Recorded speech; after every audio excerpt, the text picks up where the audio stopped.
Olho a Olho, com Cida Campos. Estamos na linha no celular com o presidente da Ordem dos Advogados Cachoeira, Itapemirim, Espírito Santo, Dr. Robson Lousada. Dr. Robson Lousada, é um prazer falar com o senhor, obrigado por nos atender. Fala pra gente sobre o que está acontecendo em Cachoeira, Itapemirim, esse pânico todo, esse saqueamento, o que está acontecendo de verdade na nossa cidade. Boa tarde, Cida. Prazer atender vocês. É lamentável o que está acontecendo. A gente está vivendo um momento de caos, um caos social. Nós não estamos vendo na rua só bandidos furtando estabelecimentos, não estamos vendo vandalismo cometido apenas por bandidos conhecidos e famosos, mas nós estamos vendo gente trabalhadora, gente que tem boa aparência e utilizando do momento de terror que a sociedade está vivendo em razão do aquartelamento, para poder se beneficiar de alguma forma desses arrombamentos que foram feitos. É lamentável o que está acontecendo. A Polícia Militar não pode fazer greve. Essa providência é inconstitucional, essa medida é inconstitucional. A Polícia Militar, ela está, infelizmente, se utilizando de um artifício para poder justificar o aquartelamento. Nós, da Ordem dos Advogados do Brasil, reconhecemos que, principalmente os praças, soldados, cabos, sargentos, principalmente esses profissionais, vivem um estado complicado. Nós reconhecemos que tem baixos salários, que há realmente dificuldade em relação às condições de trabalho, mas não pode o policial militar colocar a sociedade numa situação como tem colocado. Nós saímos de 3 homicídios no mês de janeiro para mais de 65, só nesses últimos dias agora em que teve um movimento. Eu estou aterrorizado. Eu saí de casa agora há pouco tentando ir trabalhar, encontrei uma caminhonete na rua com vários homens em cima, com armas em punho, dando toque de recolher na rua Samuel Levi. Eu fiquei impressionado. O que é necessário para abrir uma conta? Cida, eu me aproveitei de como existe uma listagem de documentos, há uma normativa do Banco Central do Brasil que especifica quais documentos serão necessários para a abertura da conta. Eu trouxe uma colinha para que pudesse falar diretamente a vocês a relação dos documentos necessários à abertura de uma conta. Segundo essa resolução do Banco Central do Brasil, é necessário preencher a ficha proposta de abertura de conta, que nada mais é do que um espelho do contrato firmado entre o banco e o cliente. No caso de pessoa física, além da ficha proposta, é necessário um documento de identificação, sendo ele carteira de identidade, CNH ou algum equivalente, inscrição no cadastro de pessoa física, apresentação do seu CPF, junto ao comprovante de residência. E, no caso de pessoas jurídicas, seria necessário também o documento de constituição de empresa, que seria o contrato social e junto com o registro na junta comercial, documento que qualifique e autorize os representantes mandatários e prepostos a movimentarem a conta e a inscrição no Cadastro Nacional de Pessoa Jurídica.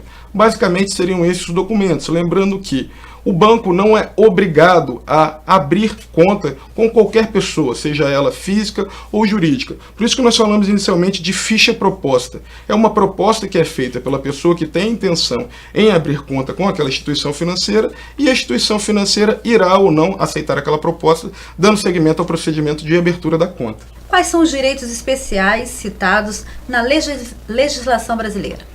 Pois bem, a legislação brasileira ela traz vários direitos direcionados aí ao portador de câncer. Não existe uma lei específica que trate disso, né? Nós temos legislações municipais, as mais diversas aí do Brasil. Municipais? Sim. Temos legislações estaduais e alguns tópicos de lei federal que abordam aí a questão, seja no aspecto previdenciário, trabalhista, seja na esfera da assistência social ou da própria saúde mesmo, né, propriamente dita. Então, existe aí no direito brasileiro, digamos assim, nos seus mais diversos níveis, diversos dispositivos de lei tratando da matéria. E é muito importante esse auxílio, né, doutor? Com certeza, com certeza. Não é à toa que existe essa proteção legal ante a vulnerabilidade, né, que o próprio portador de câncer apresenta quando manifestada aí a doença. A doença. Doutora, o que fazer para se habilitar à adoção? Primeiramente, a pessoa vai procurar a vara de infância e juventude do município onde ela tem o seu domicílio. No caso aqui em Cachoeiro de Itapemirim, nós temos um serviço social e assistentes sociais e psicólogas, né? Que formam uma equipe multidisciplinar, e elas vão orientar, fornecer uma lista dos documentos iniciais que a pessoa tem que levar, né? E inclusive é feito um curso de habilitação para adoção. Nós costumamos fazer aqui em Cachoeiro 2 vezes no ano. Já fizemos em março, o próximo deve ser por novembro, por ali. E nesse curso, os pretendentes à habilitação são preparados psicologicamente, pedagogicamente, para saber o que é receber uma criança, um filho adotivo. Até porque a pessoa que está adotando, é difícil, porque às vezes quando a gente está grávida, né, a gente já está assim, meses e meses se habituando, né, doutora? Isso. E aí pegar uma criança que já está ali, prontinha, nasceu. Sim. Tem que começar a sentir aquela criança e começar a sentir. Porque também quando é um filho biológico, olha que interessante isso. Aquilo que Papai do Céu mandar, tá bom. É verdade. Né? Se mandar doente, se mandar são, as lógicas que a gente torce para saúde, mas também se vier a criança com problema, não deixa de ser filho. Só que na adoção, o que acontece? Muitas pessoas projetam seus sonhos, suas fantasias em cima daquela criança e querem o filho ideal que, de repente, como filho biológico, ela nunca iria ter. Eu quero que o meu filho nasça assim, assim, assim. E uma coisa que a genética hoje ainda não descobriu um meio de fazer um filho biológico do jeito que a gente quer. É verdade. Não é? É verdade. Então esse curso vai preparar também, vai conversar com esses casais, dizendo que a prioridade é a criança e não a fantasia do casal. Se já tiver outros filhos, tratar de forma igual, né? E uma série de outras coisas. E esse curso acontece na vara ou tem um lugar específico? Na vara, no fórum, né? Cobrar ICMS fere a Constituição Federal? Não, com certeza não. A cobrança do ICMS, assim como de todos os outros tributos, encontra respaldo na nossa Constituição. É um dever fundamental do cidadão pagar tributos, principalmente com o advento da Constituição de 88, que foi chamada Constituição Cidadã, a fim de garantir a solidariedade social que é pregada pela Constituição, onde cada um deve contribuir na medida do possível com o crescimento da nação, com o bem-estar do próximo. Então, não, a cobrança do ICMS ela não é inconstitucional, até porque o Estado, ele na Constituição de 88, ele assumiu para si o dever de assegurar vários direitos e garantias do cidadão. E o Estado em si, ele não possui dinheiro, ele não possui recursos, ele não gera riqueza. Então, todo esse financiamento de serviços sociais, a fim de garantir a dignidade da pessoa humana, crescimento econômico, saúde, educação, tantos outros direitos, todos eles são financiados através dos tributos, dentre eles o ICMS. Então, ele não é uma cobrança inconstitucional, não. Doutor Giovanni, fala um pouquinho para mim o que é CLT.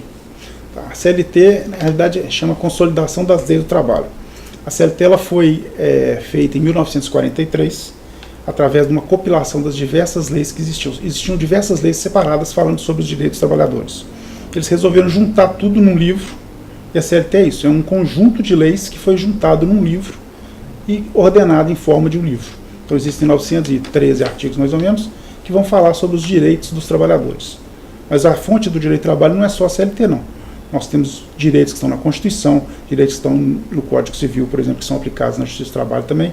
Então existem outras leis que são aplicadas e podem ser aplicadas no contrato de trabalho. Olho a Olho, com Cida Campos. A sociedade não tolera esse tipo de coisa. Nós apoiamos qualquer movimento justo, nós apoiamos qualquer reivindicação justa, mas não é possível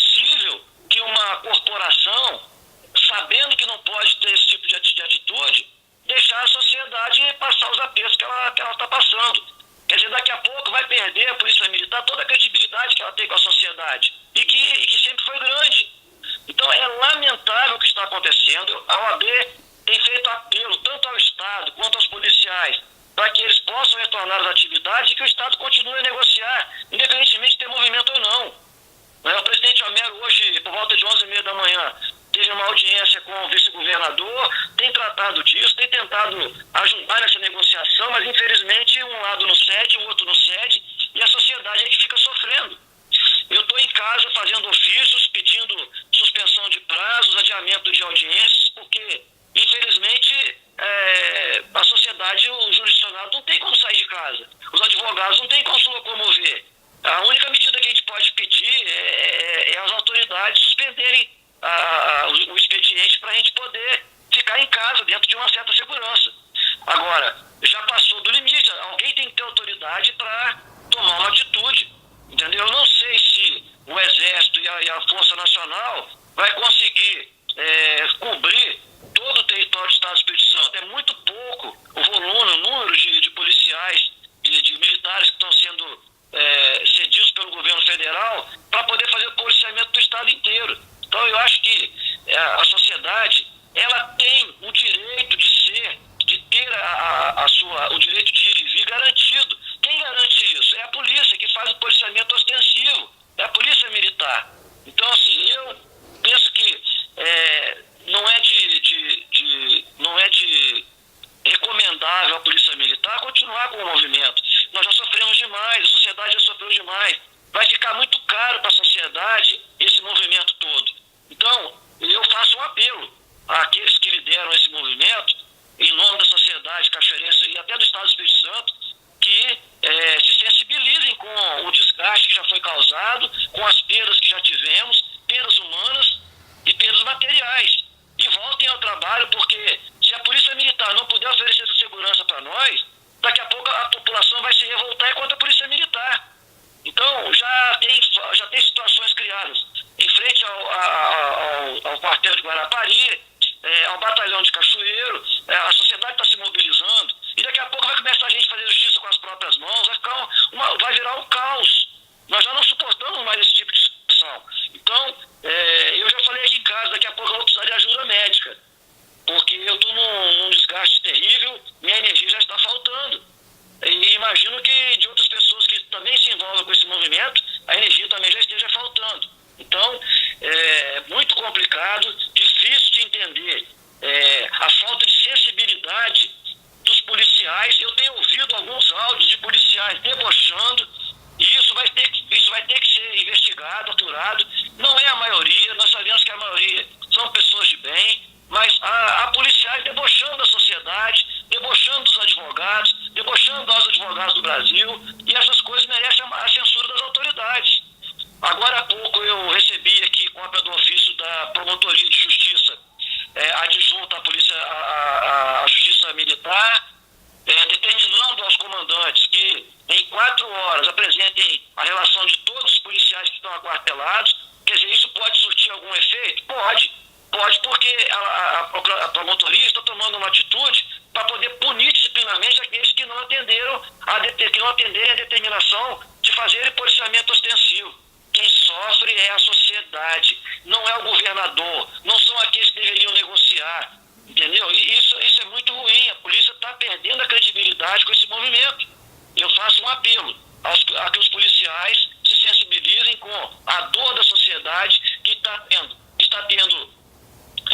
a sua liberdade de vir privada, que está passando por ansiedades psicológicas, passando por problemas de saúde. Então, nós não aguentamos por muito mais tempo isso. Chegou no fundo do poço. Eu passei pelo comércio agora há pouco, tudo fechado, bandidos dando toque de recolher. Ou seja, nós não podemos mais aguentar essa paralisação da polícia, porque senão daqui a pouco ou a sociedade toma uma atitude, né?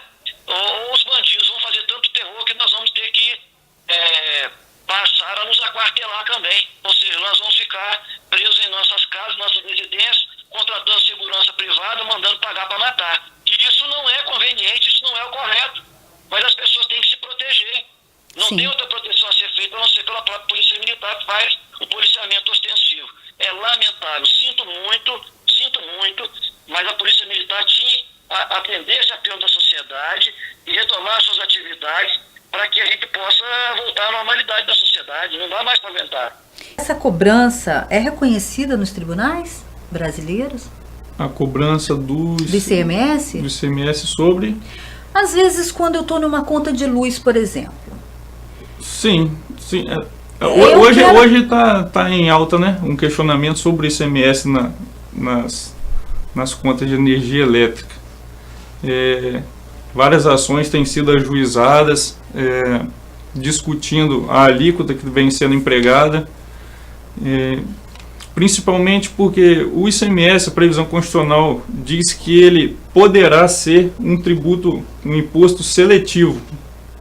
O imposto seletivo é aquele que tem a sua variação de alíquotas de acordo com a essencialidade do bem ou do serviço, né? Quanto mais essencial é aquele bem, menor vai ser a alíquota empregada. Só que a Constituição diz que ele poderá ser.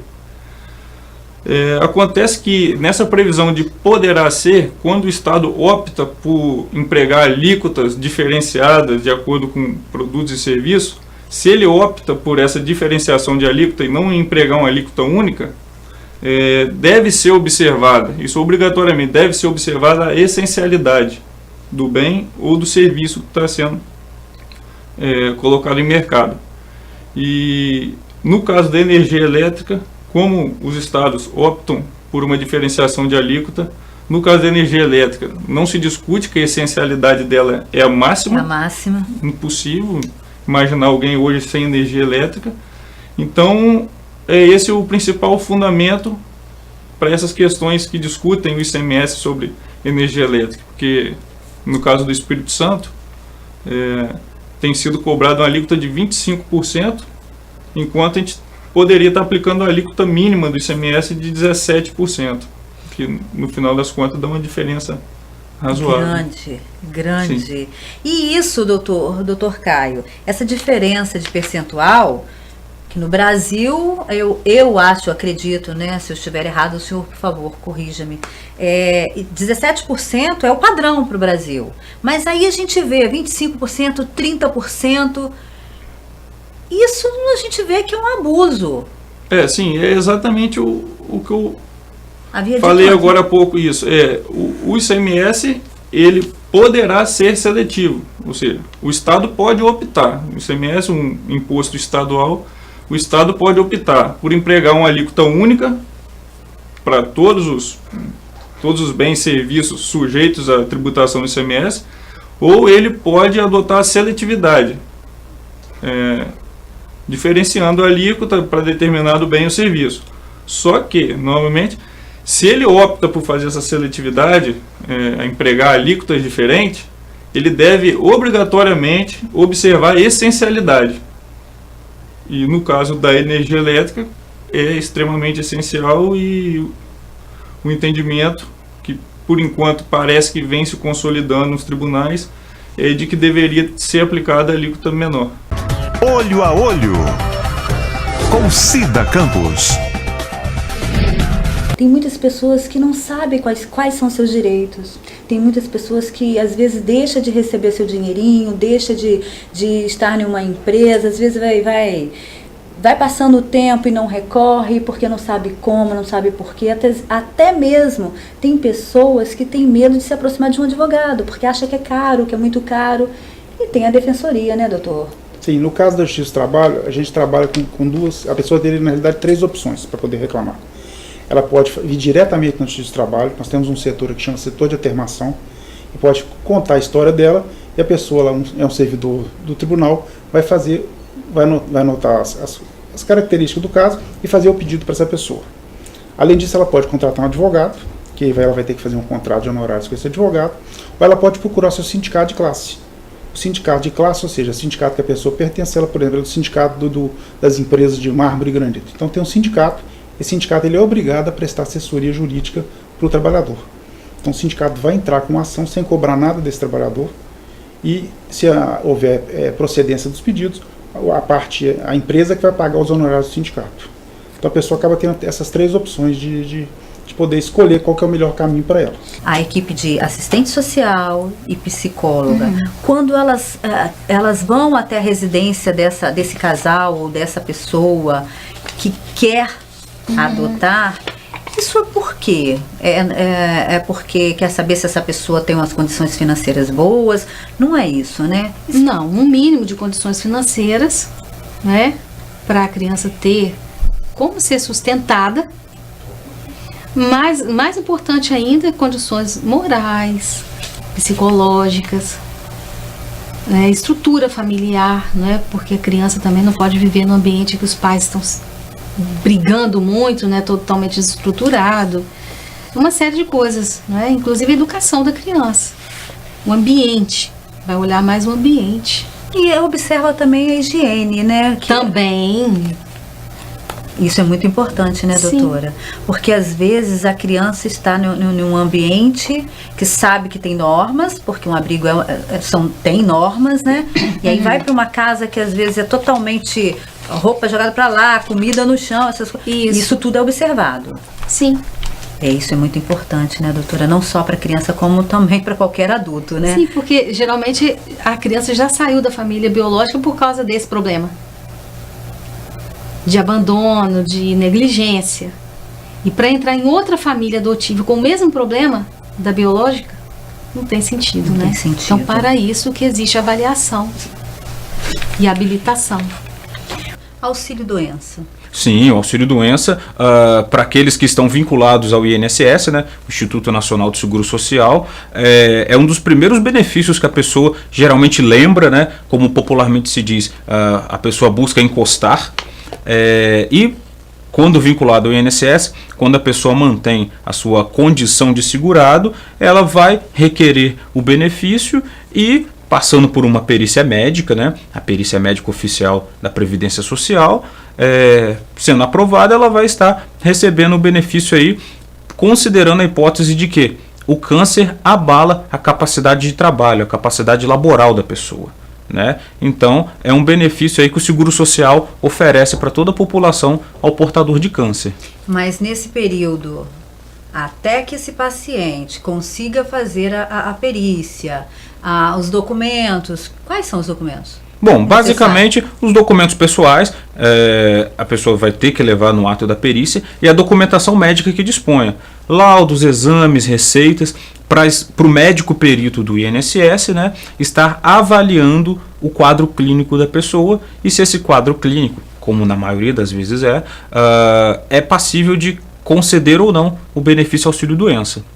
Então juntou-se os seus documentos, agenda-se a perícia pessoalmente no INSS pela internet ou pela central 135, que é o telefone da Previdência, e então na sequência, o segurado encaminhado para a perícia médica. Caso o paciente esteja internado, não tem condição dele ir até o INSS e fazer essa perícia? Existe a hipótese do perito se deslocar até aonde o paciente se encontra. Isso é possível? É possível, sim. E aí a família pode solicitar? Sim, sim. Tem que haver uma documentação nesse sentido comprovando essa necessidade, né? O próprio INSS e os seus servidores estão aptos a fornecer as informações necessárias e tratar aí quando uma hipótese dessa ocorre. A conta salário é isenta de tarifas? Perfeito, Cida. A conta salário, ela é uma conta especial, uma modalidade em que não há alguma espécie de tarifação para o titular da conta, sendo que essa conta não é aberta pelo seu titular, é aberta pelo órgão público ou pela instituição privada que visa pagar aquela pessoa que seria o titular da conta. Então é um contrato específico entre a instituição, o órgão público ou instituição privada e o banco, a instituição financeira. Sendo especificamente uma conta destinada ao salário contratada dessa forma, não há qualquer necessidade de pagamento de tributo, de tarifação, de taxa por parte do titular, de quem irá sacar esses valores. Vamos dizer que o João, eu sempre dou um exemplo, João. Por favor. João ou Maria, pois bem, o João encerrou o contrato de trabalho, seja com órgão público, seja particular, foi mandado embora ou o contrato encerrou. Ele não sacou o dinheiro todo que estava na conta salário. deixou ali, vamos colocar R$20. E aí, ele não foi ao banco retirar esses R$20, 2, 3, 4 anos se passaram. Ele pode retirar, mas ainda a pergunta é, e o cartão, ele quebrou? Ele desfez o cartão? Não, o cartão ainda está com ele. Ele pode retirar esses R$20, tem juros? Ótimo questionamento, Cida. As contas salários, quando destinadas exclusivamente para salário, dentro do contrato que é mantido entre o órgão público ou essa instituição privada que fez com a instituição financeira, deve-se haver uma cláusula em que, após o desligamento do vínculo daquele titular da conta com a instituição que pediu a abertura dela, seja comunicada à instituição financeira, ao banco, para que ele venha a finalizar aquela conta. Obviamente que, havendo saldo remanescente, ele tem que buscar todas as formas possíveis de contato com a parte para que ela retire aquele saldo remanescente e assim consiga finalizar essa conta.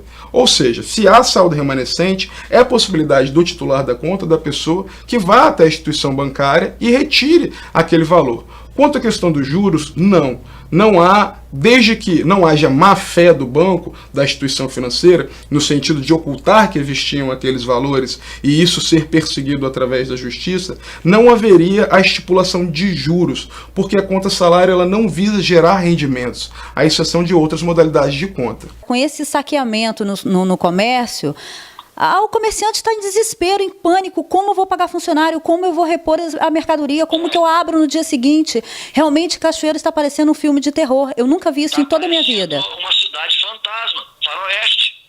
Uma cidade de faroeste, de filmes de faroeste. Eu tenho 53, vou fazer 53 anos de idade, e eu nunca vi nada parecido. E nós estamos aqui sem receber apoio da Força Nacional, sem receber apoio do Exército. Eu tenho certeza que o nosso prefeito tem tido cuidado de fazer essas reivindicações, mas eu acho que era tempo de baixar um decreto de estado de emergência e requisitar aquilo que for necessário, porque não dá mais para suportar. A Guarda Civil Municipal não dá conta, é muito pouco, e daqui a pouco vão entrar num estresse, num esgotamento enorme. É verdade. Então, nós precisamos da Polícia Militar na rua. A Polícia Militar, ela sempre foi uma instituição respeitada pela sociedade. Ela precisa recuperar isso. Agora, se continuarem aquartelados, se continuarem fazendo pressão à sociedade, porque a pressão é feita à sociedade, é contra a sociedade e não contra os governantes. Se continuarem fazendo essa pressão, vão perder a autoridade que conquistaram até hoje. Isso é muito ruim. A sociedade não confiar na polícia. Precisa confiar, precisa acreditar.